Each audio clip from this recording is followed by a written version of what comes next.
السلام علیکم۔ بسم اللہ الرحمن الرحیم۔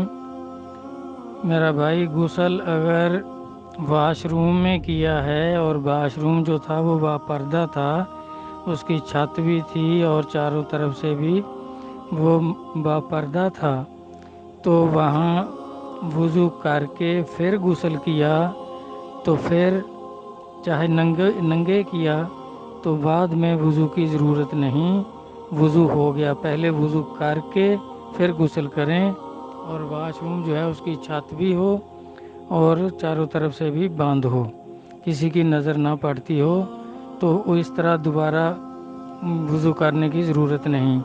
اگر کھلی جگہ غسل کیا ہے تو پھر غسل کے بعد کپڑے پہن کر دوبارہ وضو کرنا پڑے گا، وضو کرنا ضروری ہے۔